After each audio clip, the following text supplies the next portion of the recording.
నమస్కారం ఏసియన్ వార్తలకు స్వాగతం. ముందుగా ముఖ్యాంశాలు.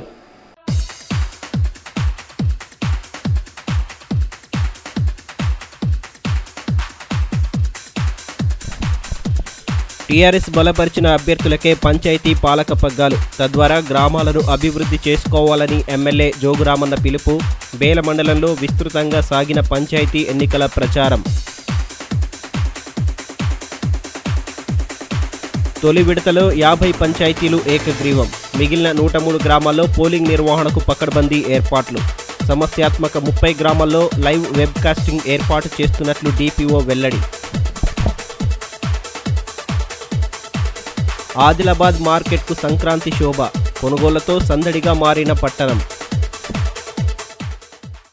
టీఆర్ఎస్ మద్దతుదారులను పంచాయతీ ఎన్నికల్లో గెలిపించడం ద్వారా పల్లెల ప్రగతికి ప్రజలు బాటలు వేయాలని ఆదిలాబాద్ ఎమ్మెల్యే జోగురామన్న పిలుపునిచ్చారు. టీఆర్ఎస్ పార్టీ బలపరిచిన అభ్యర్థులకు మద్దతుగా సోమవారం ఆయన బేలా మండలంలోని పలు గ్రామాల్లో పంచాయతీ ఎన్నికల ప్రచారం చేపట్టారు. గ్రామ పంచాయతీ సర్పంచ్లుగా టీఆర్ఎస్ బలపరిచిన అభ్యర్థులను గెలిపించి అభివృద్ధి చేసేందుకు సానుకూల వాతావరణం కల్పించాలని ఆదిలాబాద్ ఎమ్మెల్యే జోగురామన్న అన్నారు. పంచాయతీ ఎన్నికల ప్రచారంలో భాగంగా సోమవారం బేల మండలంలో పార్టీ నాయకులు కార్యకర్తలతో కలిసి విస్తృతంగా పర్యటించారు. బేల మండల కేంద్రంతో పాటు డోప్టాల, జునోని, పాటన్, కోక్దూర్, దహేగాం, అవాల్పూర్ తదితర గ్రామాలలో ప్రచారాన్ని నిర్వహించి పార్టీ బలపరిచిన అభ్యర్థులను గెలిపించాలని విజ్ఞప్తి చేశారు. ఈ కార్యక్రమంలో ఎంపీపీ రఘుకుల్ రెడ్డి, దేవన్న, మధుకర్, ప్రమోద్ రెడ్డి తదితరులు పాల్గొన్నారు.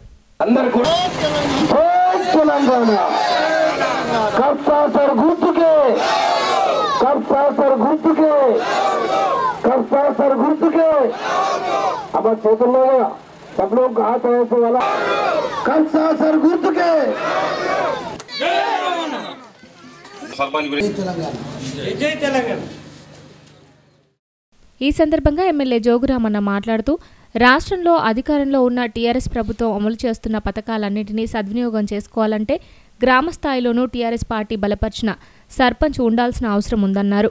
గతంలో ఏ పార్టీ చేయని అభివృద్ధిని టీఆర్ఎస్ పార్టీ చేసిందన్నారు. బేలా సర్పంచ్గా మరోసారి మస్కే తేజ్రావును అత్యధిక మెజార్టీతో గెలిపించాలని విజ్ఞప్తి చేశారు.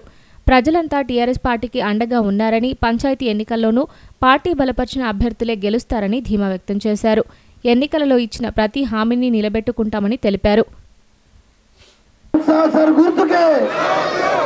అంటే కారు గుర్తు కోటేసినట్టే కంసాసర్ గుర్తు కోటేస్తే అందుకొరకే మీరు అందరూ కంసాసర్ తప్ప మరి ఇలా ఈ ఇందిరానగర్ లో మొదటిసారి ఈ రోజు మొట్టమొదటిసారి సర్పంచ్ ఎన్నికలు ఎన్నటితోటి మరి ఏదైతే ముట్టాల్సి అయిపోయాయో ఉపసంహరణ జరిగిందో మొట్టమొదటిసారి వేళ మరి మండల హెడ్ క్వార్టర్ రావడం జరిగింది. మరి ఈ రోజు రెండోసారి మీ అందరి దగ్గరికి మా అక్కలకు మా చెల్లెళ్లకు రాష్ట్ర సమితి టిఆర్ఎస్ పార్టీ బలపరుస్తున్నటువంటి అభ్యర్థి మస్కే తేజరావు గారు. మస్కే తేజరావు గారి గుర్తు కంసాసర్ గుర్తు. మరి మొట్టమొదటిసారి ఈ ఎన్నికల ప్రచారం మీ దగ్గరికే మొదటిసారి రావడం జరిగింది. నాకు ఇందిరమ్మ కాలనీ అంటే మరి ఇక్కడ ఉన్నటువంటి అక్క చెల్లెళ్ళందరి మీద నమ్మకంతో, విశ్వాసంతో నేను ఇక్కడి నుంచే ప్రచారం మొదలు పెడతానని చెప్పి మీ దగ్గరికి రావడం జరిగిందని చెప్పి కూడా నేను ఈ సందర్భంగా మనవి చేస్తున్నా. ఈ ప్రచారంలో భాగంగా మరి నాతో పాటు మరి జిల్లా లేబర్ చైర్మన్ గారు ప్రభుత్వం 4 సార్లు మీ అందరూ కేసీఆర్ గారి ప్రభుత్వం మీద నమ్మకంతో, కారు గుర్తు మీద నమ్మకంతో మరి నాకు ఓట్లేసి గెలిపించారు. మరి నేను మొట్టమొదటిసారి మీరు ఓట్లేసి గెలిపించిన తర్వాత మీ ఇందిరానగర్ రావడం జరిగింది. మరి నన్ను ఓట్లేసి గెలిపించారు. అంతకుముందు 13,000 మెజార్టీతో గెలిస్తే మొన్నటిసారి 26,000 మెజార్టీతో గెలిపించారంటే నా మీద కేసీఆర్ గారి పైన విశ్వాసంతో, నమ్మకంతో కారు గుర్తు కోటేసి గెలిపించారు. ఇప్పుడు అదే కారు గుర్తు కంసాసర్ గుర్తు. కాబట్టి ఇప్పుడు పార్టీ పరంగా మరి కారు గుర్తుతోటి సర్పంచ్ ఎన్నికలు లేవు. కాబట్టి మరి ఇలా కంసాసర్ అంటేనే కారు, కారు అంటేనే కంసాసరు. మీరందరూ కూడా గట్టిగా ఇంటింటికి తిరిగి సోదరులు మస్కే తేజరావు గారిని గెలిపిస్తే మరి ఇలా టిఆర్ఎస్ పార్టీ గెలిచినట్టే. అనంతరం పాటన్లో ప్రచారాన్ని చేపట్టి పార్టీ బలపరిచిన అభ్యర్థి విశాల్ను ఉంగరం గుర్తుకు ఓటు వేసి గెలిపించాలని విజ్ఞప్తి చేశారు. గ్రామాభివృద్ధిని ఆకాంక్షించే వారిని సర్పంచ్గా గెలిపించాలని సూచించారు. ఇదిలా ఉంటే పాటన్కు విచ్చేసిన ఎమ్మెల్యేకు గ్రంథాలయ చైర్మన్ రావుత్ మనోహర్ శాలువాలతో సత్కరించి అభినందించారు.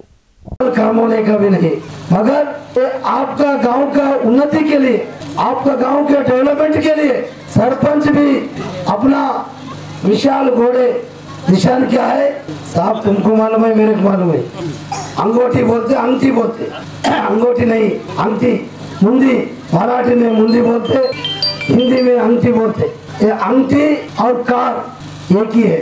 आप इससे पहले मेरे को कार को डाले, अभी सरपंचों को कार का निशान नहीं रहता, उस वास्ते अभी कार का निशान समझ के अंगठी को डाल के अपना विशाल को घोड़े विशाल को पक्का जिताना और विशाल के साथ साथ वार्ड मेंबर को भी जिताना है. మన ఊరు మన భవిష్యత్తు మన అభివృద్ధి అనే నినాదంతో గ్రామాలన్నీ ఒకటవుతూ ఏకగ్రీవ పంచాయతీల బాట పడుతున్నాయి. పంచాయతీ ఎన్నికల నేపథ్యంలో పల్లెల్లో ఎక్కడ చూసినా తమ గ్రామాలను అభివృద్ధి చేసుకోవడానికి యువతరంతో పాటు గ్రామ పెద్దలంతా పార్టీలకు అతీతంగా ఒక్కటవుతున్నారు. ఎన్నికల్లో కాదు, ఏకగ్రీవం చేసుకుని అభివృద్ధిలో పోటీ పడదామంటూ కథం తొక్కుతున్న ఏకగ్రీవ పంచాయతీలపై ఏసీఎన్ అందిస్తున్న ప్రత్యేక కథనం. పంచాయతీ ఎన్నికల పోలింగ్ సమీపిస్తున్న వేళ పల్లె సీమల్లో పోటీ లేకుండా ఏకగ్రీవంగా నిలుపుకునేందుకు ఊళ్ళన్నీ ఏకమవుతున్నాయి. గ్రామ స్థాయిలో ఎన్నికల వేళ అందరూ కలిసి ఉంటే సుఖమే కాదు, ప్రభుత్వ ప్రోత్సాహకాలు వస్తాయని, ఆ నిధులతో ఊరు బాగుపడుతుందని, పిల్లల భవిష్యత్తు బాగుంటుందని పల్లెవాసులు ఆలోచిస్తున్నారు. ఇన్నేళ్లు తీవ్రమైన వెనుకబాటుకు గురైన తండాలు, శివారు గ్రామాలు, ఊరికి దూరంగా ఉన్న పల్లెలు ఇప్పుడు అభివృద్ధిలో పోటీ పడడానికి సిద్ధమవుతున్నాయి. ముఖ్యమంత్రి కేసీఆర్ కొత్త గ్రామ పంచాయతీరాజ్ చట్టం ద్వారా తండాలను, గూడెలను గ్రామ పంచాయతీలుగా ఏర్పాటు చేసి నూతన శకానికి శ్రీకారం చుట్టారు. మరోవైపు పల్లెపోరు ఊపందుకుంటున్న తరుణంలో ఎన్నికల వల్ల డబ్బులు వృధా, కక్షలు పెరగడం తప్ప వచ్చేది ఏమీ లేదంటూ పార్టీలకు అతీతంగా గ్రామ అభివృద్ధి ధ్యేయంగా గ్రామస్తులందరూ ఏకతాటిపైకి వస్తున్నారు. దీంతో సమాజంలో మంచి గుర్తింపుతో పాటు స్ఫూర్తిదాయకమైన పేరు గ్రామానికి వస్తుందని చాలా ఊర్లు ఏకగ్రీవ పాట పడుతున్నాయి. కొత్త రాష్ట్రం, కొత్త చట్టం, కొత్త పాలకవర్గం కానుండటంతో ఈ ఎన్నికల్లో పంచాయతీ పాలకవర్గాన్ని ఏకగ్రీవం చేసుకోవడం ద్వారా ప్రభుత్వం ఇదివరకే ప్రకటించిన 10 లక్షల రూపాయల నజరానాతో పాటు కొత్త పంచాయతీరాజ్ చట్టం ద్వారా ఎక్కువగా ప్రభుత్వ ప్రోత్సాహకాల్ని అందుకొని గ్రామాన్ని అన్ని విధాలా అభివృద్ధి చేసుకుంటామంటూ వివిధ గ్రామాల ప్రజలు ముక్త కంఠంతో తీర్మానం చేస్తూ సంబరాలు జరుపుకుంటున్నారు. జిల్లాలో 243 పాత గ్రామ పంచాయతీలుండగా కొత్తగా 224 పంచాయతీలు ఏర్పడ్డాయి. దీంతో జిల్లా వ్యాప్తంగా పంచాయతీల సంఖ్య 467కు చేరింది. ప్రస్తుతం 465 గ్రామ పంచాయతీలకు 3806 వార్డులకు ఎన్నికలు జరగనున్నాయి. తెలంగాణ ప్రభుత్వం వచ్చాక మొదట్లోనే జనాభా ప్రాతిపదికన ఏకగ్రీవ పంచాయతీలన్నిటికీ 10 లక్షలు ప్రకటించడంతో పల్లెలు ఏకగ్రీవాల వైపు దృష్టి సారిస్తున్నాయి. 2013 జూలైలో జరిగిన గ్రామ పంచాయతీల ఎన్నికల్లో ఆదిలాబాద్ జిల్లాలోని మొత్తం 243 పంచాయతీల్లో 35 గ్రామాలు మాత్రమే ఏకగ్రీవమయ్యాయి. జిల్లాలో తొలి విడత ఎన్నికలు జరిగే 153 పంచాయతీల్లో 50 చోట్ల సర్పంచ్, ఉప సర్పంచ్, వార్డు సభ్యులు ఏకగ్రీవం కాగా వారి పేర్లను రిటర్నింగ్ అధికారులు ప్రకటించి వారికి నియామక ధ్రువపత్రాలను అందజేస్తున్నారు. అయితే ఇందులో ఆదిలాబాద్ గ్రామీణ మండలంలో 12, బేలలో 9, జైనత్లో 6, భీంపూర్లో 15, తాంసీలోని 8 గ్రామాల్లో ఒకే ఒక్క అభ్యర్థి నామినేషన్ వేయడంతో ఈ గ్రామాలకు ప్రభుత్వ ప్రోత్సాహం అందనుంది. 50 గ్రామ పంచాయతీ సర్పంచులు ఏకగ్రీవంగా ఎన్నికైనట్లు నిన్న ప్రకటించడం జరిగింది. ఎన్నికైన వాళ్ళకి సర్టిఫికెట్లు కూడా ఎన్నికల ధ్రువపత్రం జారీ చేయడం జరిగింది. ఇప్పుడు 153 గ్రామ పంచాయతీల్లో 103 గ్రామ పంచాయతీలకి ఎన్నికల ఏర్పాట్లు చేస్తున్నాం. బ్యాలెట్ పేపర్ ఇష్యూ చేయడం జరిగింది. పోలింగ్ సామాగ్రి అన్ని పంచాయతీలకు చేరింది. తర్వాత స్టాఫ్ ర్యాండమైజేషన్ ప్రక్రియ ముగిసింది. వాళ్ళకు ట్రైనింగ్స్ జరిగినాయి. ఆర్ఓ స్టేజ్ 2లను కూడా నియామకం చేయడం జరిగింది. ఇండిబుల్ లింక్, పేపర్ సీల్, ఎవ్రీథింగ్ అన్నీ పకడ్బందీగా ప్లాన్ చేయడం జరిగింది. ఎక్కడ ఎలాంటి లోటుపాట్లు లేకుండా మా యొక్క కార్యాలయ సిబ్బంది డే అండ్ నైట్, రాత్రి పగలు పనిచేస్తున్నారు. 103 గ్రామ పంచాయతీల్లో 21వ తేదీ నాడు జరిగే ఎన్నికలకు సంబంధించి క్రిటికల్ తర్వాత సెన్సిటివ్, హైపర్ సెన్సిటివ్ పోలింగ్ స్టేషన్లను కూడా గుర్తించడం జరిగింది. మొదటి విడతలో దాదాపు ఈ 100 గ్రామ పంచాయతీల్లో కూడా ఒక 31 లొకేషన్స్ క్రిటికల్, హైపర్ సెన్సిటివ్ అని గుర్తించడం జరిగింది. అక్కడ లైవ్ వెబ్ కాస్టింగ్కి ప్లాన్ చేస్తున్నాం.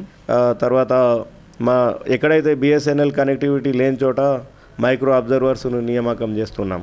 తర్వాత ఇందుకు గాను బిఎస్ఎన్ఎల్ అధికారులతో కూడా మాట్లాడడం జరిగింది. మోడల్ కోడ్ ఆఫ్ కండక్ట్కు సంబంధించి flying squads, static surveillance teams అందరినీ నియమించడం జరిగింది. అన్ని మండల కేంద్రాల్లో కూడా ఎన్నికల అభ్యర్థుల ఎన్నికల ఖర్చుల్ని పర్యవేక్షించడానికి అసిస్టెంట్ ఎలక్షన్ అబ్జర్వర్స్, ఎక్స్పెండిచర్ అబ్జర్వర్స్ను కూడా నియామకం జరిగింది. వీళ్ళందరూ కూడా ఎక్కడ ఎన్నికల్లో ఎలాంటి మోడల్ కోడ్ ఆఫ్ కండక్ట్కి సంబంధించిన ఇష్యూస్ రాకుండా కూడా అన్ని చర్యలు తీసుకుంటున్నాం. ఎన్నికలు శాంతియుత వాతావరణంలో జరిగే విధంగా, తర్వాత ఎన్నికల సిబ్బందికి ఎలాంటి లోటుపాట్లు రాకుండా అన్ని రకాలుగా చర్యలు తీసుకుంటున్నాము. మకర సంక్రాంతిని పురస్కరించుకొని బెల్లూరి అయ్యప్ప ఆలయంలో ఉదయం నుంచి ప్రత్యేక పూజలు ప్రారంభమయ్యాయి. ఆలయ అర్చకులు దామోదర గురుస్వామి నేతృత్వంలో తాంత్రిక నవకలశాభిషేకం, పెదునెట్టంబడి పూజలను శాస్త్రోక్తంగా నిర్వహించారు. కాగా సాయంత్రం మకర జ్యోతి దర్శనం కోసం ప్రత్యేక ఏర్పాట్లు చేయగా జ్యోతిని దర్శించుకొని భక్తులు పునీతులయ్యారు. మకర సంక్రాంతిని పురస్కరించుకొని బెల్లూరి అయ్యప్ప ఆలయంలో సోమవారం ప్రత్యేక పూజాది కార్యక్రమాలను అత్యంత శాస్త్రోక్తంగా నిర్వహించారు. సూర్యుడు మకర రాశిలోకి ప్రవేశించడాన్ని పురస్కరించుకొని ప్రాతకాలమున 5 గంటల నుంచి స్వామివారి విశిష్ట పూజలు ప్రారంభమయ్యాయి.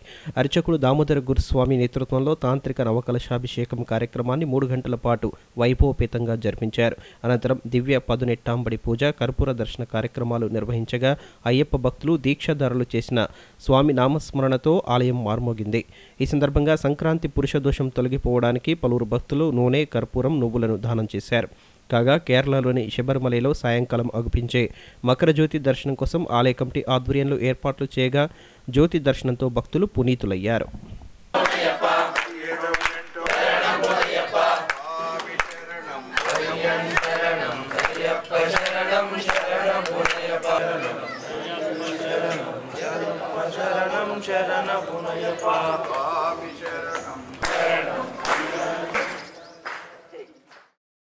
ఈ సందర్భంగా ఆలయ అర్చకులు దామోదర గురుస్వామి మాట్లాడుతూ స్వామివారి ఆగమన విశిష్టతను, ఆయన ఎంచుకున్న వాహనం, ధరించిన వస్త్రం, ఖడ్గం చేతబట్టడం వంటి వాటి వల్ల కలిగే ఫలితాలను భక్తులకు వివరించారు.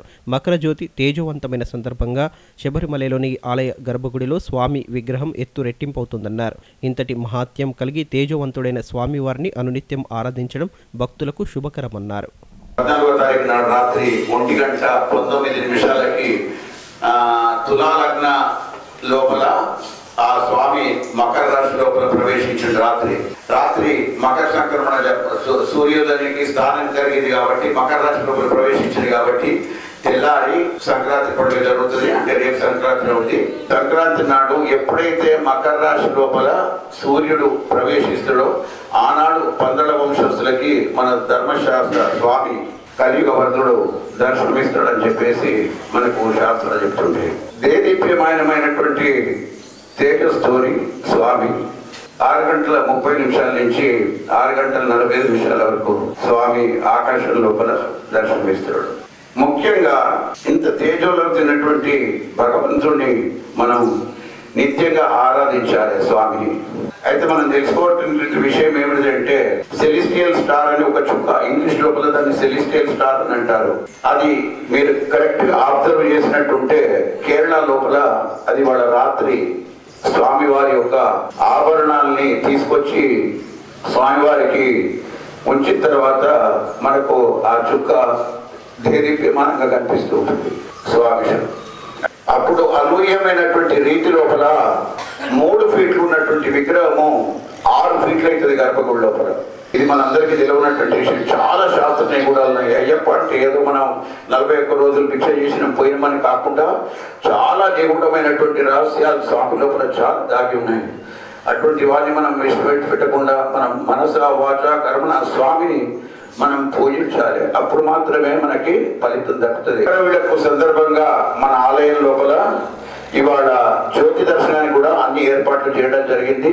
సాయంకాలము మీరు ఇక్కడి నుంచి ఇక్కడ కూర్చుని చేసే భజన కార్యక్రమాలు చేసుకుంటూ కూడా మీరు జ్యోతిని సందర్శించవచ్చు. సకల సౌభాగ్యాలను మోసుకువచ్చే సంక్రాంతి పండుగ వేడుకలతో పల్లె పట్నం సందడిగా మారింది. ప్రతి ఇంటి ముందు ముత్యాల ముగ్గులు, వాటి నడుమ గొబ్బెమ్మలు, పిండి వంటలు, పతంగులతో కోలాహలం, అన్నింటినీ మించి రైతన్న ఇళ్లకు చేరే పంట సిరులతో ఊరువాడ సంక్రాంతి పండుగ సందడి నెలకొంది. సోమవారం భోగి, మంగళవారం సంక్రాంతి, బుధవారం కనుమ వేడుకలను 3 రోజుల పాటు ముచ్చటగా జరుపుకునే సంక్రాంతి పండుగ సంబరాలపై ఏసియన్ అందిస్తున్న స్పెషల్ స్టోరీ. బతుకమ్మ, దసరా పండుగల తర్వాత తెలుగువారు పెద్ద ఎత్తున జరుపుకునే సిరుల పండుగ సంక్రాంతి. 3 రోజుల పాటు వైభవంగా జరుపుకునే ముచ్చటైన పండుగలో సోమవారం ప్రజలు భోగి పండుగను ఘనంగా జరుపుకుంటున్నారు. వేడుకల్లో భాగంగా వాకిళ్లలో రంగురంగుల రంగవల్లులు, వాటి మధ్యలో భోగి పండ్లతో గొబ్బెమ్మలు, గుమగుమలాడే పిండి వంటలతో చిన్న పెద్ద అనే తేడా లేకుండా ఆకాశాన గాలిపాటలను ఎగరవేస్తూ సంబరాల సంక్రాంతిని సందడిగా జరుపుకుంటున్నారు. ఎక్కడెక్కడి నుంచో చేరుకున్న బంధువులతో ప్రతి ఇల్లు కలకలలాడుతోంది. భోగభాగ్యాలతో తులతూగే విధంగా ఇళ్లలో 3 రోజుల పాటు సంక్రాంతి వేడుకలను నిర్వహిస్తారు. మొదటి రోజు భోగి, రెండో రోజు మకర సంక్రాంతి, మూడో రోజు కనుమ పండుగలను జరుపుకుంటారు. ఈ పండుగలో ప్రత్యేకం ముగ్గులు. సంక్రాంతి వచ్చిందంటే ప్రతి వాకిలి ఓ పూదోటను తలపిస్తుంది. మహిళలు సంక్రాంతి నోములు నోచుకొని ముత్తైదువులను పిలిచి వాటిని కానుకగా అందజేసి ఆశీర్వాదం తీసుకుంటారు. ఈ సందర్భంగా వాయినాలను కొనటానికి వచ్చే వినియోగదారులతో పట్టణంలోని దుకాణాలన్నీ రద్దీగా మారాయి. మరోవైపు పండుగకు వారం 10 రోజుల ముందు నుంచే సకినాలు, గారెలు, అరిసెలు, మురుకులు చేయడంతో ఏ గల్లీకి వెళ్లినా పిండి వంటల వాసనలే గుమగుమలాడుతున్నాయి. సంక్రాంతి సందర్భంగా పల్లెల్లో పచ్చని పంట పొలాలు, ఇంటికి చేరిన ధాన్యం రాశులతో రైతన్నలు సంతోషంగా ఉండే సమయంలో ఈ పండుగ వస్తుంది. సంక్రాంతి అంటేనే గాలిపటాలకు స్పెషల్. వివిధ రకాల ఆకృతుల్లో రాజకీయ నేతలు, చోటా భీమ్ తదితర చిత్రాలతో కూడిన రంగురంగుల గాలిపటాలను కొనడానికి వచ్చే చిన్నారులు, యువతతో మార్కెట్ రద్దీగా మారింది. చిన్న పెద్ద అనే తేడా లేకుండా పండగ పూట ఎక్కడ చూసినా గాలిపటాలను అందరూ కలిసి ఎగరవేయడం కనిపిస్తోంది. పిల్లలు ఉత్సాహంగా పతంగులను పట్టుకొని వీధుల్లో సందడి చేస్తున్నారు.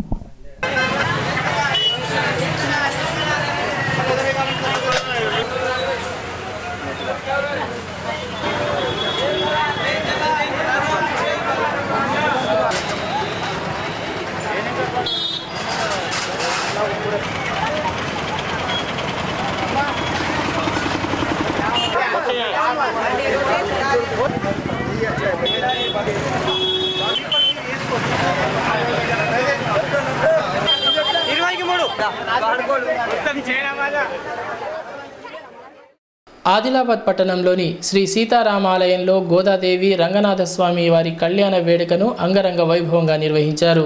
ఈ వేడుకను తిలకించేందుకు భక్తులు అధిక సంఖ్యలో తరలివచ్చి స్వామివారి కృపకు పాత్రులయ్యారు. ధనుర్మాసం ముగింపు సందర్భంగా గోదాదేవి రంగనాథ స్వామి కళ్యాణ మహోత్సవాన్ని కన్నుల పండుగగా నిర్వహించారు. సూర్యుడు మకర రాశిలోకి ప్రవేశిస్తున్న సందర్భంగా ఏటా ఈ కళ్యాణ వేడుకలను పట్టణంలోని ఓల్డ్ హౌసింగ్ బోర్డు కాలనీలో గల శ్రీ సీతారామాలయంలో ఘనంగా నిర్వహిస్తారు. అందులో భాగంగా ఈ ఏడు సహితం సోమవారం ఆలయ పూజారి జీవన్, వేద పండితులు కళ్యాణ చక్రవర్తిల వేద మంత్రోచ్చారణల నడుమ శాస్త్రోక్తంగా గోదాదేవి రంగనాథ స్వామి కళ్యాణ వేడుక నేత్రపర్వంగా సాగింది. ఈ వేడుకలను తిలకించేందుకు భక్తులు అధిక సంఖ్యలో తరలివచ్చారు. చివరగా భక్తులు తీర్థప్రసాదాలను స్వీకరించి స్వామివారి కృపకు పాత్రులయ్యారు. వేడుకల్లో ఆలయ కమిటీ సభ్యులు, భక్తులు, మహిళలు అధిక సంఖ్యలో పాల్గొన్నారు.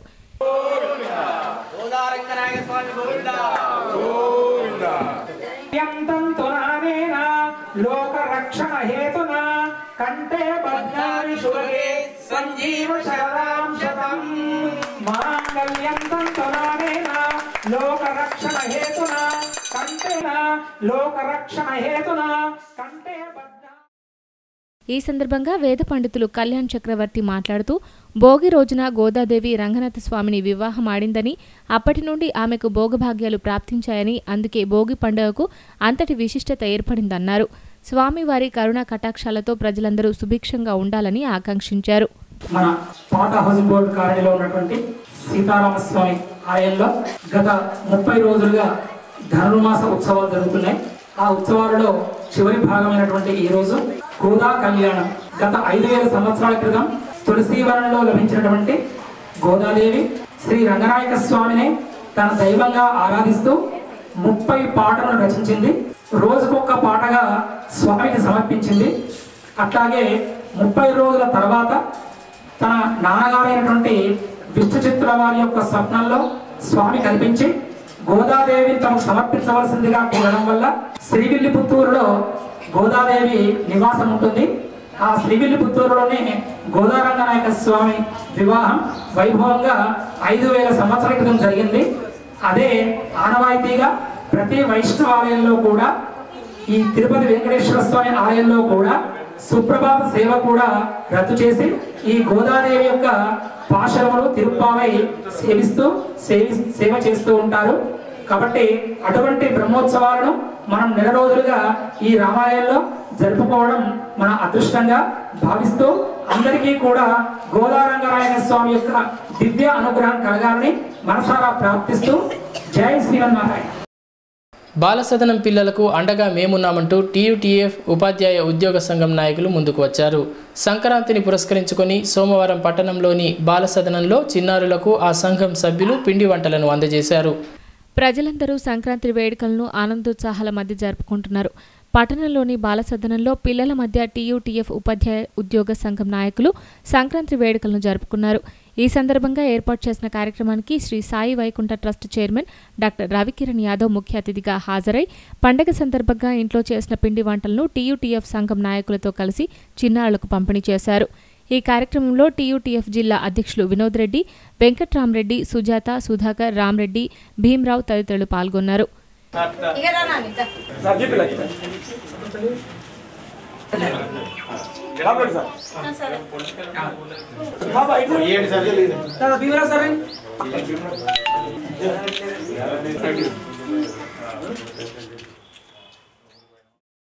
ఈ సందర్భంగా trust chairman doctor Ravikiran Yadav మాట్లాడుతూ బాలసదనంలోని పిల్లలకు పండగ లోటు ఉండకూడదనే ఉద్దేశంతో సంక్రాంతి వేడుకలను టీయూటీఎఫ్ సంఘం సభ్యులు వారి మధ్య నిర్వహించడం అభినందనీయమన్నారు. పిల్లలతో కలిసి పండగ జరుపుకోవడం సంతోషంగా ఉందని ఆనందం వ్యక్తం చేశారు. ప్రతి ఏటా సంఘం ఆధ్వర్యంలో వివిధ సామాజిక సేవా కార్యక్రమాలను చేపడుతూ అందరికీ ఆదర్శంగా నిలుస్తున్నారని ప్రశంసించారు. నూతన సంవత్సరంలో ప్రజలందరూ సుఖ సంతోషాలతో ఉండాలని ఆకాంక్షించారు. ఆదిలాబాద్ పుర ప్రముఖులకు అందరికీ సంక్రాంతి శుభాకాంక్షలు. ఈరోజు బాలసదన్లో తెలంగాణ ఐక్య ఉపాధ్యాయ ఫెడరేషన్ మరియు వాళ్ళ తరఫున సంక్రాంతికి సంబంధించి ఇక్కడ ఉన్న పిల్లలతో గడుపుకోవడం జరిగింది. ముఖ్యంగా వాళ్ళకి కావాల్సిన చిరు తిండ్లు ఏవైతే ఉన్నాయో పండుగ సందర్భంగా వాళ్ళకి ఒక పేరెంటల్ టచ్ ఉండాలని చెప్పేసి ఇక్కడ ఐక్యవేదిక తరఫున చేయడం జరిగింది. ఇది ఎంతో సంతోషకరమైన విషయం. అంటే వాళ్ళు కూడా పండుగలు జరుపుకోవటం కానీ వాళ్ళకు కూడా ఇంటికి వెళ్ళిన ఒక ఫీలింగ్, హోమ్ ఫీలింగ్ ఉండాలని ఒక ఉద్దేశంతో స్టార్ట్ చేసిన ప్రోగ్రామ్ ఇది. ఇదే కాకుండా ఇంకెన్నో సామాజిక కార్యక్రమాలు కూడా ఐక్యవేదిక ముందుకెళ్తూ చేస్తుంది. దీనికి నిజంగా వాళ్ళని ప్రశంసించేదగనం. ఇక మున్ముందు నేను ఆదిలాబాద్లో ఫస్ట్ యాక్టివిటీ స్టార్ట్ చేసినప్పుడు కూడా బాల వికాస్ సదన్ నుంచి ఇక్కడ నుంచి స్టార్ట్ చేయడం జరిగింది. మళ్ళీ సంక్రాంతికి ఇక్కడ రావడం చాలా ఆనందంగా అనిపించింది. ఇలాంటి కార్యక్రమాలు ఎన్నో ముందు ఇంకా కొనసాగించాలని మనస్ఫూర్తిగా కోరుకుంటూ ఇలాంటి కార్యక్రమాలు చేపట్టినందుకు వాళ్ళని నిజంగా అభినందిస్తున్నాం. ప్రమాదాలను నివారించాలని కోరుతూ పట్టణంలో ట్రాఫిక్ సిబ్బంది విస్తృతంగా ప్రజలకు అవగాహన కల్పిస్తూ నిబంధనలు అతిక్రమించే వారిపై కొరడా జల్పిస్తామని, ప్రతి వాహనదారుడు డిజిటల్ ఈ-చాలన్ విధానంపై అవగాహన కలిగి ఉండాలని ట్రాఫిక్ సిఐ సురేష్ సూచించారు. ఆదిలాబాద్ పట్టణంలో ట్రాఫిక్ పోలీసు అధికారులు స్పెషల్ డ్రైవ్ నిర్వహిస్తూ ట్రాఫిక్ నిబంధనలు పాటించని వారిపై చర్యలు తీసుకుంటున్నారు.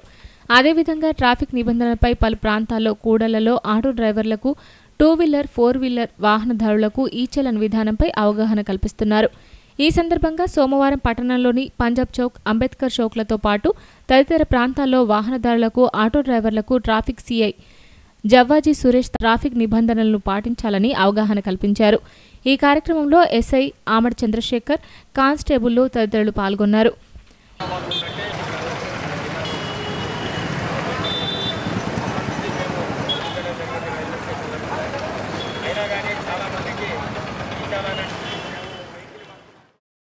ఈ సందర్భంగా ట్రాఫిక్ సిఐ జవ్వాజీ సురేష్ మాట్లాడుతూ ట్రాఫిక్ నిబంధనలు అతిక్రమించిన వారిని సీసీ కెమెరాలు, ఫోటోల ద్వారా గుర్తించి ఈ-చలన్ విధానం ద్వారా వారి ఇంటికే చలన్ వస్తుందని స్పష్టం చేశారు. నేడు 90% రోడ్డు ప్రమాదాలలో తలకు గాయాలతో ఎక్కువగా వాహనదారులు మరణిస్తున్నారని, 2-వీలర్ వాహనదారులు హెల్మెట్లను, 4-వీలర్ వాహనదారులు విధిగా సీట్ బెల్ట్ను వాడుతూ ప్రమాదాలను నివారించాలని కోరారు. క్యాష్లెస్ విధానం ఇది. ఇంతకుముందు మేము ఫైన్ రాసి అక్కడ రిసిప్ట్ రాసి ఎవరైతే వాహనదారులు ఉంటారో వాళ్ళు చేసిన వైలేషన్కి సంబంధించి రిసిప్ట్ రాసి ఇచ్చి ఆ డబ్బులను కలెక్ట్ చేసుకునే విధానం అనేది గతంలో ఉండేది. ఇప్పుడు మన గౌరవ డీజీపీ గారు, మన గౌరవ ఎస్పీ గారు మన జిల్లాలో గత 15 రోజుల క్రితం ఇటీ కార్యక్రమాన్ని ప్రారంభించడం జరిగింది. దీంట్లో ఎవరైతే ట్రాఫిక్ నిబంధనలను ఉల్లంఘిస్తారో వాళ్ళపై డిజిటల్ విధానం ద్వారా, అంటే ట్యాబ్లో అతని ఫోటో బేస్డ్ ఎవిడెన్స్తో పాటుగా అతని మీద వైలేషన్కు సంబంధించి ఫైన్స్ చేయడం కానీ లేకుంటే కోర్టులో ప్రవేశపెట్టడం కానీ జరుగుతుంది. ఇది 2 రకాలుగా ఉంటుంది. ఒకటి కాంటాక్ట్ విధానము, ఇంకొకటి నాన్ కాంటాక్ట్ విధానం. కాంట్రాక్ట్ విధానం అని అంటే ఎస్ఐ కానీ లేకుంటే సిఐ కానీ ఇతను రోడ్డు మీద వాహనాలను చెక్ చేసి ఆ వాహనాలకు ఉన్న పత్రాలను పరిశీలించి దానికి అనుగుణంగా ఫైన్ వేయడం జరుగుతుంది. ఈ ఫైన్ అనేది ఎవరైతే వాహనదారులు ఉంటారో వాళ్ళు మీ సేవలో కానీ పేటీఎంలో కానీ ఆన్లైన్లో కానీ కట్టుకోవాల్సి ఉంటుంది. మాకు ఇవ్వాల్సిన అవసరం లేదు. దీన్ని డైరెక్ట్ విధానం అని అంటారు. ఇంకొకటి ఇండైరెక్ట్ విధానం అనేది ఉంది. ఈ ఇండైరెక్ట్ విధానం ఏంటంటే ఇక్కడ పోలీస్ డైరెక్ట్గా ఉండాల్సిన అవసరం లేదు. ఎస్ఐ కానీ సిఐ కానీ ఉండాల్సిన అవసరం లేదు. సీసీ కెమెరాలు మన టౌన్లో మొత్తం సీసీ కెమెరాలు ఉన్నాయి. ఆ సీసీ కెమెరాల ద్వారా వచ్చే ఫొటోస్ ఇప్పుడు రోడ్ మీద ఒక వ్యక్తి కార్ పెట్టి దాన్ని రోడ్ బ్లాక్ చేసినట్టు తెలిసినట్లయితే సీసీ కెమెరాలో ఆ వ్యక్తి యొక్క బండి నెంబర్ తీసుకొని అతను చేసిన వైలేషన్కు సంబంధించి చలాన్ అతని ఇంటికే పంపించడం జరుగుతుంది. అంటే ఆ బండి రిజిస్టర్ అయి ఉన్న నంబర్ ఎవరి పేరు మీద ఉందో వాళ్ళ ఇంటికి ఆ చలాన్ వెళ్ళడం జరుగుతుంది. దయచేసి వాహనదారులకు మా ట్రాఫిక్ పోలీస్ తరఫున విజ్ఞప్తి, మీరు మీ వాహనాలను పోలీసు లేరు కదా ఇక్కడ పెడితే ఏమవుతుంది అన్న ఆలోచనతోటి నిర్లక్ష్యంగా రోడ్లపై పెట్టి రోడ్లను జామ్ చేయకూడదు. సంక్రాంతి పండుగను పురస్కరించుకొని శ్రీ సాయి వైకుంఠ ట్రస్ట్ ఆధ్వర్యంలో మంగళవారం కైట్ ఫెస్టివల్ను నిర్వహించనున్నట్లు ట్రస్ట్ ప్రధాన కార్యదర్శి కె రఘువీర్ యాదవ్ ఒక ప్రకటనలో తెలిపారు. పట్టణంలోని డైట్ కళాశాల మైదానంలో ఉదయం 10:30 గంటలకు నిర్వహించే ఈ ఫెస్టివల్లో చిన్న పెద్ద అనే తేడా లేకుండా అందరూ పాల్గొని విజయవంతం చేయాలని పిలుపునిచ్చారు. గ్రామ పంచాయతీ ఎన్నికల ప్రచారంలో నిబంధనలను ఉల్లంఘిస్తున్నారంటూ మావల మండలం బట్టిసవర్గామ పంచాయతీలో పలువురు ఫిర్యాదు చేశారు. దీంతో దర్యాప్తు నిర్వహించి చర్యలు తీసుకోనున్నట్లు అధికారులు వెల్లడించారు. మావల మండలం బట్టిసవర్గాం గ్రామ పంచాయతీకి సర్పంచ్ అభ్యర్థిగా రాగం గంగమ్మ పోటీ చేస్తుండగా మరోవైపు ఆమె కుమారుడు రాగం గోవర్ధన్ 4వ వార్డులో వార్డు మెంబర్ అభ్యర్థిగా పోటీ చేస్తున్నారు. కాగా ఆయన సర్పంచ్ కరపత్రాలపై తన ఫోటోను ముద్రించి గ్రామంలోని 11 వార్డులలో ప్రచారం నిర్వహిస్తున్నారు. దీంతో ఎన్నికల సంఘ నిబంధనలకు విరుద్ధంగా వార్డు మెంబర్ ప్రచారం చేపడుతున్నారంటూ సోమవారం బట్టిసవర్గాం మాజీ సర్పంచ్ ఎదుళ్ల స్వామి మండల కార్యాలయంలో ఫ్లయింగ్ స్క్వాడ్ శ్యామ్ సుందర్కు ఫిర్యాదు చేశారు. ఆయన వెంట గ్రామస్తులు తదితరులు ఉన్నారు. ఈ సందర్భంగా మాజీ సర్పంచ్ స్వామి మాట్లాడుతూ గ్రామంలో ఎన్నికల నిబంధనలకు విరుద్ధంగా వ్యవహరిస్తున్న వార్డు మెంబర్పై చర్యలు తీసుకోవాలని డిమాండ్ చేశారు. ఆయన కారణంగా గ్రామంలోని వారందరూ తీవ్ర ఇబ్బందులు ఎదుర్కొంటున్నారని చెప్పారు. ఈరోజు మేము ఎన్నికల అధికారికి ఫిర్యాదు చేయడం జరిగింది. సర్పంచ్ అభ్యర్థిగా శ్రీ రాగం గంగమ్మ గారు పోటీ చేయడం జరిగింది. అదేవిధంగా తన కుమారుడు రాగం గోవర్ధన్ గారు 4వ వార్డు మెంబర్గా అభ్యర్థిగా పోటీ చేయడం జరిగింది. మరి ఆ పోటీ చేయడంతో మరి ఆయన 4వ వార్డులో ఉండడం కాకుండా మరి కరపత్రాల మీద ఫోటోలు ముద్రించి 11 వార్డుల వరకు ఆయన ప్రచారం చేయడం ఇది ఎంతవరకు సమంజసం? ఇప్పుడే ఎన్నికల అధికారికి ఫిర్యాదు చేయడం జరిగింది. వెంటనే అలాంటి అభ్యర్థి పైన చట్టపరంగా ప్రభుత్వపరంగా చర్యలు తీసుకోవాలా. మరి లేకపోతే ఇవాళ మాకు ఎంత డిస్టర్బ్ అవుతున్నది నిలబడ్డటువంటి అభ్యర్థులకు. అయితే ఇవాళ వాళ్ళ అమ్మని చూసి ఓటేయాలనా లేకపోతే కొడుకుని చూసి ఓటేయాలనా? ఏదైతే అభ్యర్థి 4వ వార్డులో పోటీ చేసిండో ఆయన ఆ వార్డు మట్టుకే ఉండాలా. మరి ఆయన దాన్ని ఎన్నికల నిబంధనని ఉల్లంఘించి ఇవాళ 11వ వార్డుల వరకు పోవడం అది ఎంతవరకు సమంజసం అని మేము అడుగుతున్నాం. ఇవి ఈనాటి వార్తలు. ఈ వార్తలు ముగించే ముందు ముఖ్యాంశాలు మరొకసారి.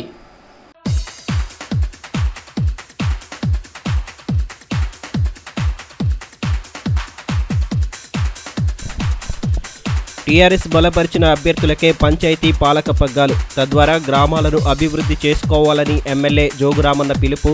బేల మండలంలో విస్తృతంగా సాగిన పంచాయతీ ఎన్నికల ప్రచారం. తొలి విడతలో 50 పంచాయతీలు ఏకగ్రీవం. మిగిలిన 103 గ్రామాల్లో పోలింగ్ నిర్వహణకు పకడ్బందీ ఏర్పాట్లు. సమస్యాత్మక 30 గ్రామాల్లో లైవ్ వెబ్కాస్టింగ్ ఏర్పాటు చేస్తున్నట్లు డిపిఓ వెల్లడి. ఆదిలాబాద్ మార్కెట్కు సంక్రాంతి శోభ, కొనుగోళ్లతో సందడిగా మారిన పట్టణం. ఈ వార్తలు ఇంతటితో సమాప్తం. తిరిగి ప్రసారమయ్యే ఏసీన వార్తల్లో మళ్ళీ కలుద్దాం. అంతవరకు సెలవు. నమస్తే.